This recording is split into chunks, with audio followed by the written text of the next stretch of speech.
Ole na komastagi kakomuch President William Ruto konde siyet koek ng'atutiet nekabitiamchinet nebo kelewen commissionaek alak chebo IEBC chebendi kotelelchin anan chebendi kotelelchin kibagengeit noton nebo lewenisiet ak kamaretab kiwatoshek IEBC. En tai kokimuch bunge nebo boror kosirto bilit noton kosubkei ak arorutik chekimiten en report nebo committee nekikikwai noton ko National Dialogue Committee noton ko Nadco report. En igorto nekatestai en kotab tuiyosiek nebo KICC kokaimuch President William Ruto kotach kondoik kobun komasta nebo serikali ak komasta nechigili serikali asikobaorionji tetutiet noton bo kinde siyet bilit noton koek ng'atutiet. En inguni komami commissionaek chebo IEBC chenyolu kosuldaen tetutik chebo kibagengeit noton ak en noton ko kong'emak boisionik chebo by election. Kondoik chekomiten en kandoinatet ana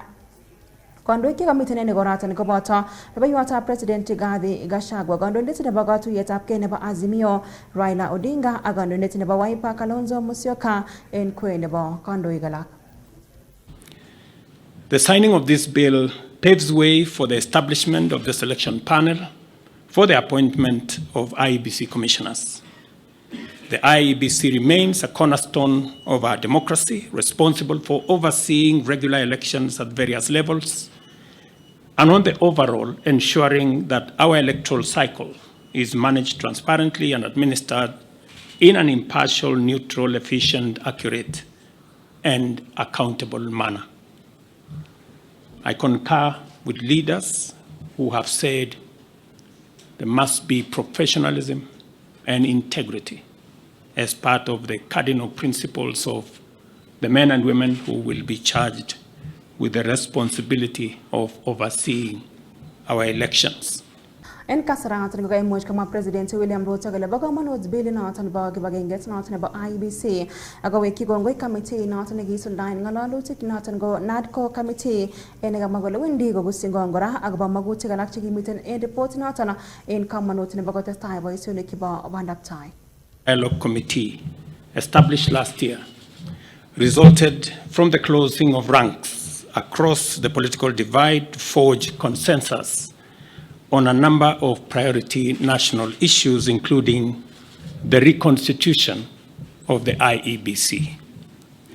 Today's assent of the IEBC Amendment Bill therefore marks a significant step in the actualization of one of the recommendations of Nadco and testifies to our country's ability to navigate difficult, complex, and sometimes divisive issues that could undermine our national cohesion, undermine our stability and security if we, as a way of charting the future from the current situation we are facing. I welcome all the leaders here, and I have heard what they have said this morning,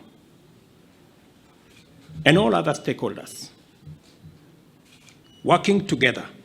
for us to address the current economic situation through a broad-based political arrangement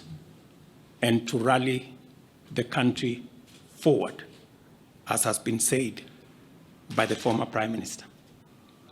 And therefore, we have yet another opportunity as a country,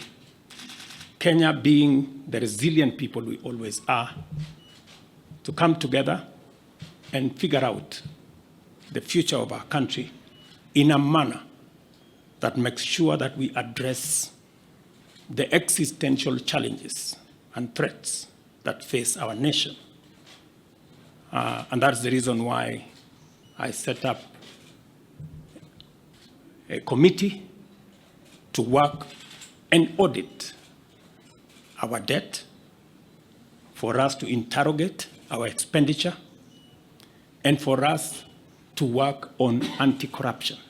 I want to encourage Parliament to expedite